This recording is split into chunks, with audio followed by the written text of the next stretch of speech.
Okay, chickadees, I want to add more strategy to your job hunt. And I know what you're thinking. I already have a strategy. The strategy is to send out as many applications as possible. Because I'm playing the numbers game. If I send out more applications, I will have more chances to get that job. Now, that is what we call in the career services and recruiting biz the pray and the spray method. And yes, some people, yeah, they do get something off that.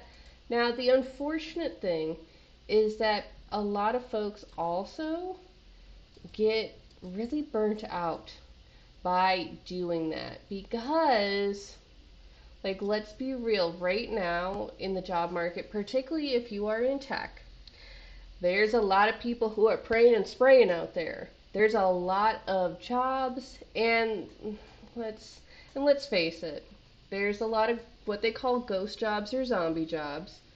There's a lot of recruiter bots. There's a lot of job scams. So if you do the pray and the spray, you could get wrapped up in some nonsense there. You could be wasting your time even if you're trying to do this quickly. And the amount of rejections that you can get in a modern job hunt as compared to back when you had to, like, I don't know, in your grandpa's day, like, march downtown, shake the manager's hand, give him your resume. Like, it was a lot harder to collect 100 no's. Like, you can get that amount of rejections pretty quickly nowadays with online applications. And that leads to people getting burnt out. And it's why I urge you to get a little bit more strategic. And I have some ideas. In a coaching call today, I discussed dopamine and serotonin strategies in job hunting. My client had already tried applying for jobs where she had a strong domain expertise. Now, if you don't know, domain expertise is essentially when you already have industry experience, or maybe you had worked directly, like using tech as an example. Maybe you've had a job at, like, a software as a service, otherwise known as a SaaS company, and you're applying to SaaS jobs. Therefore, you have domain expertise. Now, my client was doing that, which is, in a lot of cases, a pretty good strategy. I'll go into that. But she was burnt out and actually wanted to use her skills in a different industry. Now, she'd be doing more or less the same thing, but she would be doing it in a different industry. Now, considering that she wasn't having a whole lot of luck, now, I will say there were some things with her resume that could have been improved, could have been a little bit more streamlined for an applicant tracking system, could have been more appealing to a human recruiter, but still, I digress. I told her to follow her bliss. Why? Because when you reach a level of burnout and just general, like, angst, existential dread, cosmically bummed, you gotta switch gears.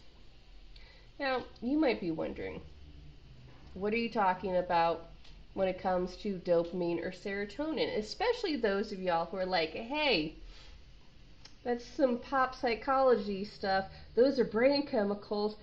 What are you doing mixing it with your career advice? I see you, I hear you, and I understand what you mean. However, I want to use this as just a way for us to wrap our minds around different sort of strategies. Now, this is not the only framework that you can use. In fact, there's some different forms. Actually, there's probably as many types of framework for your strategy as there are dreams in your heart. But some others to think of are connection versus visibility. So a connection strategy that's more about relationship building, another one that's more about content creation and brand building online.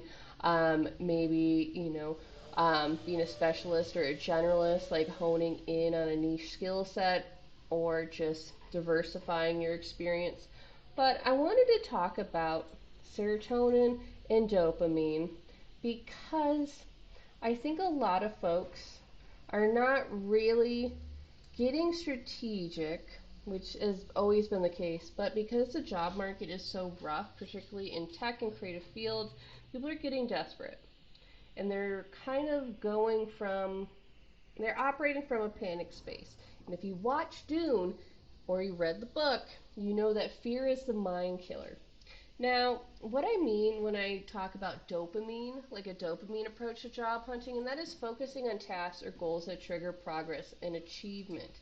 Because one thing that you might know when it comes to um, dopamine is often associated with reward and motivation, the anticipation of success. It's the goal achievement neurotransmitter. Makes us feel good when, we go through our to-do list or we hit a milestone. So how I'm using it is talking about going with your strengths and making kind of some easy wins. So you can build momentum and you can get some sort of progress. So that's going to spike your dopamine. Now, when you focus on tasks or goals that trigger progress and achievement, this is going to help you stay motivated because you're getting those little wins. Maybe you're getting better feedback because you're going with your strengths. So you're going for those quick wins.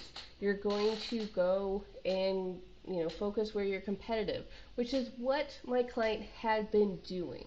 Now she wasn't getting the quick wins, and she was also her discouragement was compounded because she also wasn't vibing with the industry. She had been kind of in that same sort of domain for like 8 years. She is looking for a change, which is why I was like, okay, I got you. Let's think about serotonin. Now, for a refresher, serotonin is more about, aligned with mood regulation, contentment, feelings of connection and well being. Essentially things that bring us joy, fun, fulfillment. Um, when it comes to an idea of a serotonin approach, this is about a strategy to create long term happiness, satisfaction, and not just short bursts of pleasure. So, sometimes when we go for our passions or a dream, particularly in this client's case, like she was going to an industry where she did not necessarily have the same competitive edge as other people because she didn't have a master's degree. Now, in her call, we kind of highlighted some things that she did have from the private sector. Because she wanted to go into academia. She had some stuff in the private sector that could be selling points. And we also highlighted some ways for her to become known in that industry, which would also give her that sense of fun. Like it's about having activities and goals that foster like something deeper and more sustained well-being and fun, like meaningful work, passion projects, social connections. And I guess it's not all about the fun, but about alignment with what feels personally fulfilling. But if you have like spent a long time, like she'd spent a couple of months on the job hunt just grinding it out, trying to like kind of, I guess, do the thing you're supposed to do according to LinkedIn. And I would say that sometimes too. Like, I tell clients, like, especially if they need to get in something quick, like, employers kind of, like, they like to hire people in tech and creative fields where, like, the person's already done something very similar to what they're hiring for. But not always. And there are ways to actually start building that bit of a career change that can really help you, especially if you are letting yourself be known, you are like looking to see if there's some sort of gap in your resume that you can fill, and you're also thinking about what is it about me that would be competitive or compelling or solves a gap in that industry.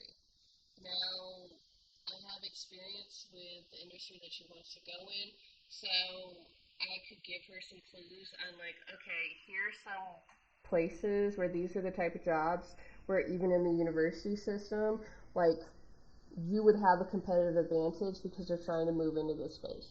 Now, why I talk about these sort of strategies and kind of just switching gears because a lot of times people will do the same thing over and over and they will feel awful.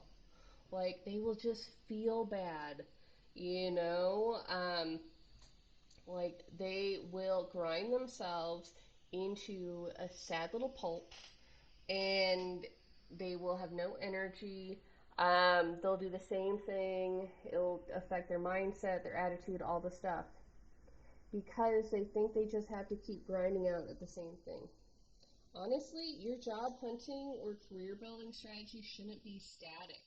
I would actually encourage you to think about your job hunt or, how you're building your career, changing your career, like a series of marketing campaigns or design sprint.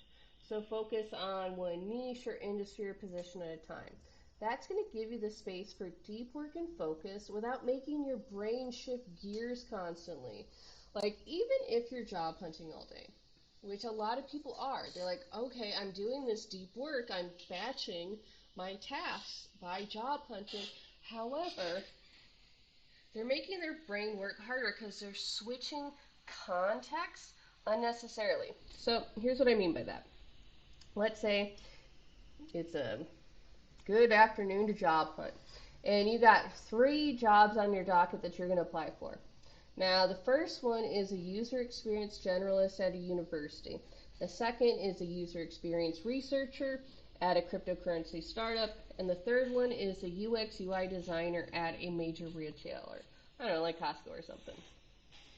Now, if you think about all those jobs, yes, they're all under the umbrella of UX. So if you have been a UX designer before, you graduated from a boot camp, you're a mid-level or senior in the field, you might feel like, yeah, I can do all these skills. I have the training or the work experience to do them.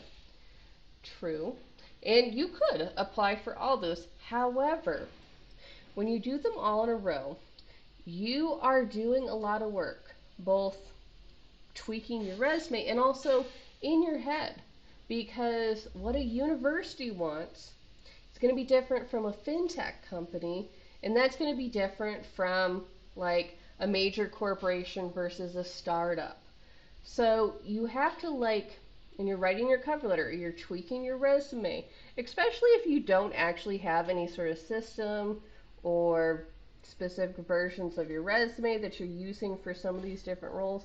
You're having to start over from brass tacks with your template resume and cover letter and think about, what does this company want? Let me research this. Oh, what does this other very different company for this different role want? Let's look at this.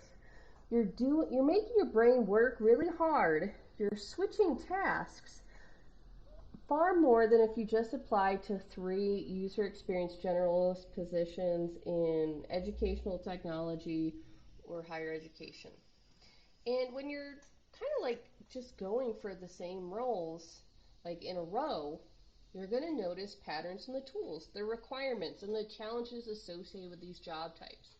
You can also maybe listen to a podcast or read an article and learn more intel for positioning yourself to these employers. And you're able to do this in a way where, since you're doing it all in the same day, and maybe you have it to where that full week or that 2 weeks, you're all about educational technology and higher education. It's all about teaching people, you know? So because you're doing that, you can listen to a podcast as you walk your dog.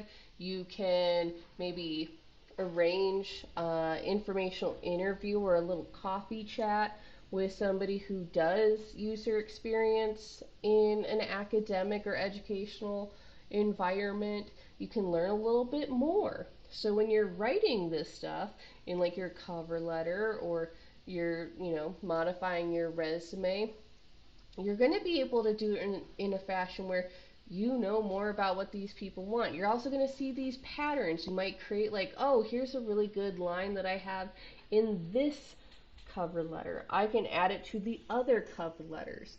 Maybe you come up with a really good resume summary. You can save that Add it to the other resumes that you're applying with little modifications here or there. And then you can save that after you've done like 5 or 10 like jobs in this industry, in this job role, whatever. You're like, oh wow, I have like a pretty good template. It's very tailored to this.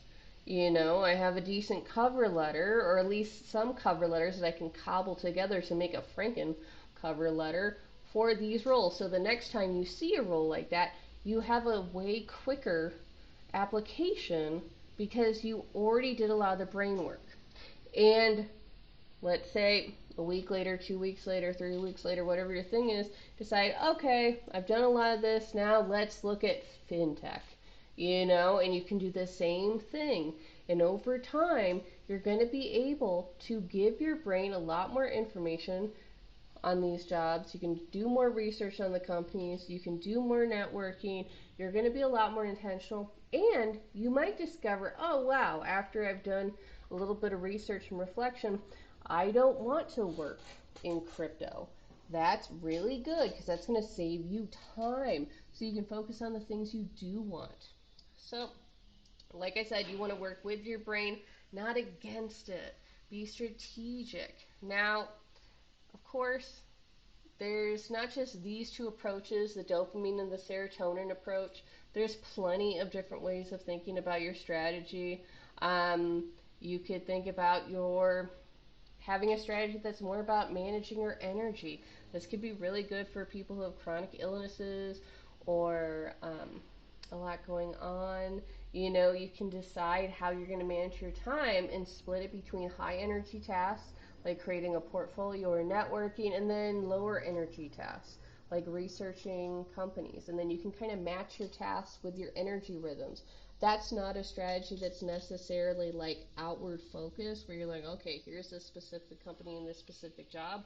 But that is a strategy to consider if you're somebody who's like, okay, I need to manage my energy because of health reasons, or you need to manage your energy now because you kind of burnt out because you weren't managing it before.